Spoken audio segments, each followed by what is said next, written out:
Hoje venho relatar uma história que aconteceu há mais de 50 anos. Foi com a minha irmã. Ela era especial, eu digo era porque ela já se foi.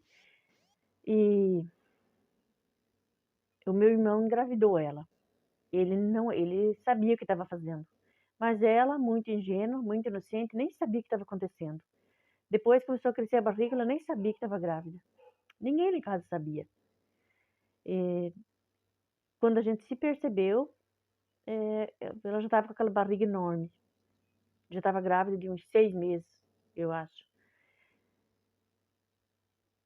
Eu não me lembro bem de quantos meses ela estava, porque já faz tanto tempo. Eu sou uma idosa de 79 anos. E só o que eu me lembro é do meu pai. Imagina aquele general, né? Imagina se ele ia ser afrontado daquele jeito, que para ele aquilo era uma afronta. Ele devia ter dado uma surra no meu irmão, arrancado o couro, até aprender a ser homem. Mas sabe o que ele fez? Vocês não vão acreditar. Ele deu uma surra tão grande, mas tão grande, ele espancou tanto a minha irmã, que ela perdeu a criança. Ela abortou a criança. Nasceu até vivinha, mas durou horas.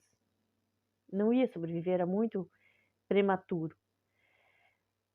Me dói até hoje quando eu lembro. Nossa, minha mãe entrou numa depressão. Hoje em dia, a gente sabe que minha mãe entrou numa depressão. Por causa do que aconteceu, do fato entre irmãos, por causa do meu irmão não ter respeitado ela, por causa de ter acontecido ela, de fazer isso com ela, sendo uma menina especial, e, e por causa do que meu pai fez, né? Batendo nela até abortar a criança. Só que naquele tempo a gente não sabia que era depressão. A gente dizia assim que a mãe estava sofrendo dos nervos. Ah, a mãe estava atacada dos nervos, ela sofria dos nervos. Ela só ficava deitada, me lembro que ela não queria fazer nada. Eu que fazia as coisas. Tinha que lavar roupa no rio, socar arroz no pilão, buscar água com balde, lavar roupa do meu pai, dos meus irmãos, de peão que trabalhava lá em casa, para ajudar na roça, né? Para ajudar meu pai na roça. Tinha que fazer comida para aquele tanto de gente, lavar roupa para aquele tanto de homem e fazer todo esse serviço. Lavar a casa, no final de semana tinha que lavar. Lavar com a palha de aço, aquele soalho de madeira, deixar aquele branquinho. É assim que tem que fazer, uns bancão comprido, uma mesa comprida, tudo de madeira, deixar branquinho, esfregar, deixar branquinho. Aquilo tudo era eu e minha mãe que fazíamos. Quando eu era pequena era só ela. Depois eu cresci, era nós duas. A gente nunca botava a minha irmã fazer porque a gente já sabia da condição dela, que ela era especial, né? E daí nessa época, minha mãe só ficava deitada, sobrou tudo para mim. Foi muito cansativo, foi tempos difíceis para mim. Foi um trabalho muito árduo, foi um trabalho escravo dentro da minha própria casa. E sem falar na violência psicológica do meu pai, né? Falando nos meus ouvidos que se eu não fizesse, ele ia me acertar o passo quando eu chegasse da roça, né? Mas eu fazia, só que às vezes era tanto que eu não dava conta de alguma coisa. Aí já vinha aquele xingamento, né? Aquela violência psicológica, sabe? Eu nem dormia. Teve uma época que começou a cair muito meu cabelo, eu não dormia, eu cochilava um pouco e saltava, já achando que era hora de levantar, mas às vezes eu tinha cochilado meia hora. Não era hora de levantar. Porque eu tinha que levantar, acender o fogo no fogão, esperar a água esquentar, fazer café para todo aquele tanto de homem. Ah, e eu esqueci de comentar que eu tinha que fazer pão também. Pão feito em casa, para todo aquele tanto de homem que parava lá. A gente chamava de paió. Não era, eles comiam com nós na casa, mas dormiam no paió, que era uma casa separada. Os peões dormiam lá no paió, que trabalhavam lá. Geralmente eram homens solteiros e se tinha algum casado, ficava lá durante a semana, final de semana ia para casa com suas famílias. Quem não tinha família muito perto, que era muito longe, ficava lá também final de semana. Então eu tinha que fazer ainda pão para tudo que tanta gente. E todo dia de manhã eu tinha que levantar muito cedo, muito de madrugada. Porque tipo 5 horas da manhã meu pai já saltava, que ele vinha tomar chimarrão. Já tinha que ter água quente. porque senão eu já era acordada aos gritos. Até hoje eu escuto aqueles gritos na minha cabeça. Aqueles gritos nunca sumiram na minha cabeça. Já era acordada aos gritos, 5 horas da manhã, para ele tomar chimarrão, e ele não tomava café, ele só tomava um golinho de café, não comia pão. E os homens já iam comendo pão, porque 6 horas já tinha que ir para a lavoura, já tinha que ir trabalhar. E eu não ia para a roça também, com tanto desse serviço que tinha que fazer, eu tinha que fazer, tinha que ter mais 5 para fazer tudo esse serviço. Nossa, eu trabalhei muito, foi tempos difíceis. Mas não foi sobre mim que eu vim falar.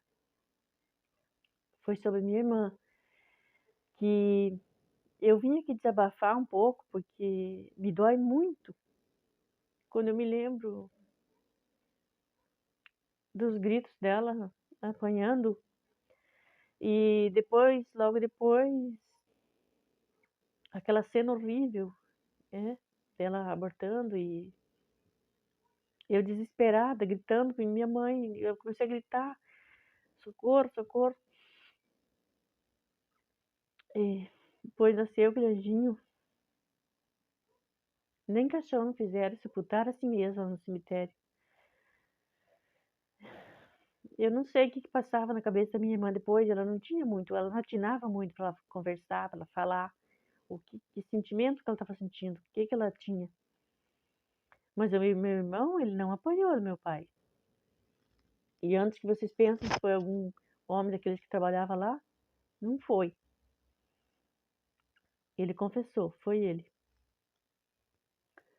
Lá tinha um tanto de homem mesmo, mas nenhum, nunca, ou os homens tinham com nós, porque tudo eles tinham medo do meu pai, né? E o meu irmão não tinha, porque meu pai, nossa, filho homem, né?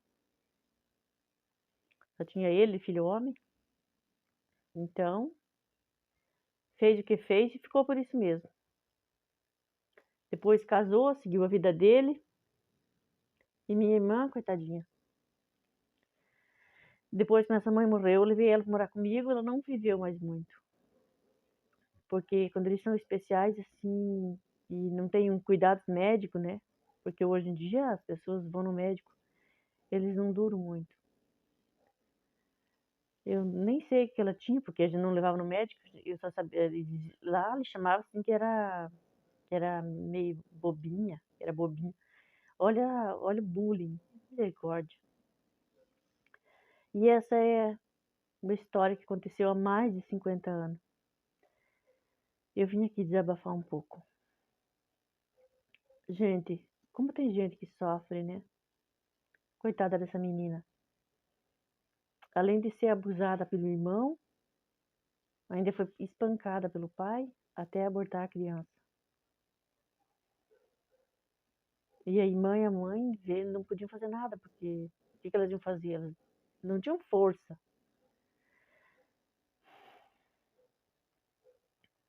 Meninos, vocês que estão vendo esse vídeo, nunca vão fazer violência sexual com nenhuma mulher, nenhuma criança. E vocês mulheres também, porque também tem mães que são abusivas. Nesse sentido também.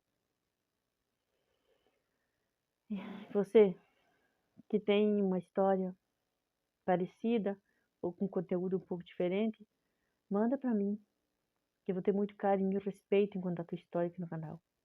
Eu vou deixar o meu WhatsApp e o meu e-mail na descrição do vídeo para você mandar a tua história, tá bom?